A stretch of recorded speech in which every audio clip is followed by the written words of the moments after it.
Back check 1001, 1002, 1003. So who I am Uh, I uploaded a couple of videos onto YouTube and the videos are all about the journeys and the food I'm cooking. I was passionate about it but then I realized, as life moves on, especially for the past 3 years, my focus has been really changed. It's no longer food is just what maintains energy, keep me alive, and what I do on a daily basis is really all about business. And I myself, I got a PhD, Doctor of Philosophy, very specialized major, and then I transitioned to business. So I started in the R&Ds and did a lot of cool work, but finally I transitioned to the business leaders roles and right now I'm a very senior leader in a company and yeah, I just want to share my journeys with any of you who might be interested and how I transitioned from my PhD to a business leader. And a lot of the times, when I reflect back on my journeys, my transition from PhDs, what I found is, the PhD journey, I learned a lot. I was a pinnacle at one particular area for my research field, but I also am missing the big picture, the big picture of the business world and the big picture of what is going on in the world, because you're paid by your advisors. There's a amount of work expected from your advisors. Most of the advisors want you to publish papers. In my case, my advisor want me to publish certain amount of papers before I can go into my thesis defense.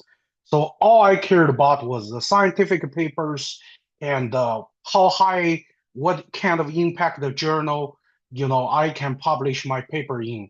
And a lot of times, it's a toxic relationship with your advisors. Especially in my case, I changed my advisors 1 year before I graduate. So it was a painful journey.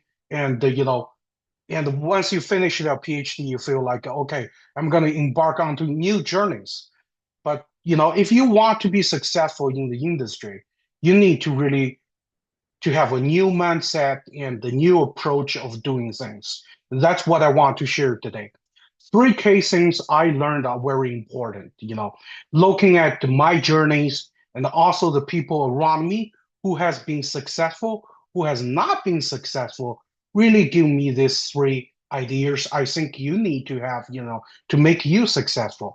So this is going to be an uncut, unfiltered video, but I want to share my journeys and how I get here today. As a seasoned business leader who's doing really well in the business world and making good monies, and most importantly, being satisfied with work I'm doing on a daily basis. And trust me, a lot of work I am doing today has nothing related to my PhD thesis, has nothing to do with the scientific training I have received from my advisors. It's all about, first principle thinking, common sense, communication, and connecting the dot of the business world. So the first thing I think really important, as many of you who is going to graduate as a PhD candidate, going to be a doctor. One problem with you is you're at the pinnacle of a research field, at least in the narrow field you're researching in.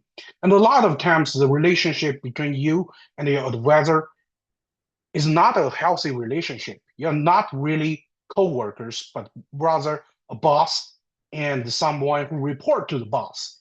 So, your boss gives you directions and you have to follow their guidelines. But in the business world, it's a totally different game. If you have that mindset, okay, I'm going to work for a boss and I'm going to do whatever the boss said me told me to do, you're not going to be successful in the business world. You need to be courageous. If anything I can help you to get from these videos, all the videos I'm going to be making in the future, is I want you to be courageous as you can be. You need to be unapologetic in pursuing your goals, whether it's personal goals, financial goals, business goals. You need to be unapologetic. In some cases, you're going to make errors, and it's okay. You never need to say sorry. Instead of saying sorry, Your leaders are not expecting to say, "Oh, I'm sorry, I made the mistake." What the sorry is supposed to mean is that going to solve any problems. Instead, what the business leaders want you to say when you make mistakes is you need to share what went wrong, how your brain works, what decisions you took, and how it went off rail. And most importantly, what are the solutions to the struggle of today or the mistakes you have made? That's what they want to say. So all I'm trying to tell you is the first thing is in your mindset, you need to be as courageous as possible. This is a new jungle. This is not PhD research funded by a professor, Department of Energy, NSF. You need to be confident. And you are no longer a puppet of your advisor. You're yourself, you're going out to shine, and you are going to do it in the right way. Okay? Be as unapologetic as possible.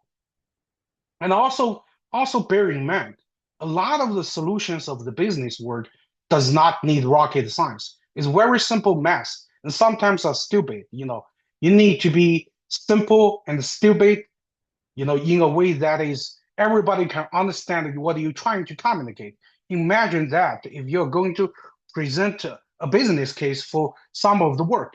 If all you're going to tell there is, really complicated mathematical equations and, fundamental theories of physics, quantum physics, everybody is going to fall asleep. So you need to be simple and stupid. Okay. So the first thing you need to have after you graduate from your PhD is you need to be as courageous as possible in the business world. Be confident. Come on. You have been the pinnacle of your research field. You can be confident. Trust yourself. And the second part is, the business world. It's a business. It's about making money, taking profit, create value for the customers, and most importantly, capture value for the firm. So any decision you make and any path you take in your business roles, whether it's a scientist, whether it's an engineer, whether it's a leader in a certain function, every action you take, any decision you make, they need to be tapped into money. So what I'm telling you is if you are going to present something to the business leaders, you need to make sure the decisions you are taking, the path you're going to take, and whatever you're going to present must be tied to money. And we're going to talk about money in the future videos, but I want you to know you need to be focusing on money. Always ask yourself, how might I help the firm I'm working for to make the best returns? That's your only goal. It's all about making money. It's not about developing the coolest science in the universe. Well, there are companies out there doing that, but it's a unicorn thing. You are trying to make the best returns for the company you work for. And always remember, in the business world, the tech is just a teeny bitty part of the solution. There's a bigger picture. In the business world, it's all about the market desirability, the operational feasibility, and the financial viability. And you need to bear in mind, tech is just a small portion of that operational feasibility. Okay. So focusing on connecting the dots. If you're a scientist, you got a PhD in a very specialized area.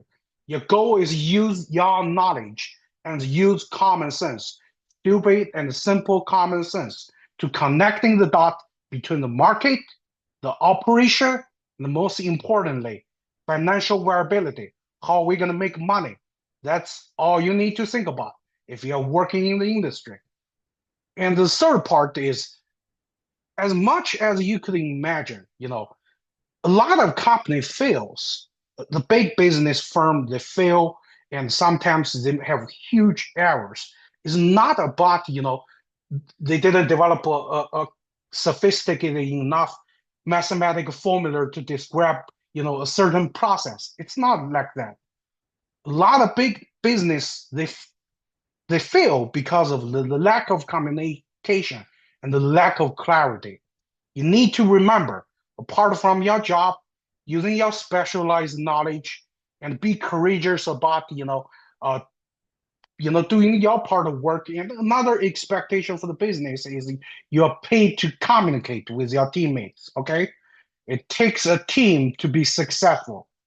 You're working for a company by yourself, closing the garage door and developing rocket science is not going to make the company successful. You need to communicate with your peers. Okay, you need to communicate like a maniac.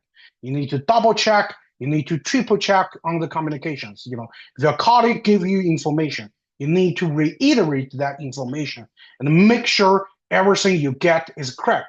And most importantly, understand how that information is being given to you and how you're digesting that information.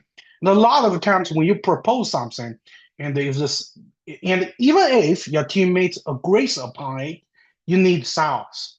Rather email, just asking them, team, as we discussed, this is the direction we're gonna take. Something like a presumptor's closure. You need to have those things. So when something went wrong, you can always go back and say, okay, here's what we agreed on. That's the action we have taken. So your left depends on it. Okay. So communicate like a maniac. You need sign-offs. You need presumptive closures. You need stakeholder engagement as if your life depends on it. Those are the three fundamental things, you need to start to think about and really, to help yourself and to take off your career in the business world. But one thing, if I want to focus on the most, is you need to be courageous, regardless, how your advisor used to, gaslighting you or do certain things, that is unfavorable to you. You need to remember, you are the pinnacle of one area of scientific research. If you can be that pinnacle, you can be the pinnacle in the business world.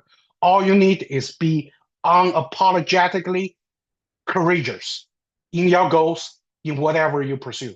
So congratulations to you for your PhD, and I want you to be successful. Take care. Bye.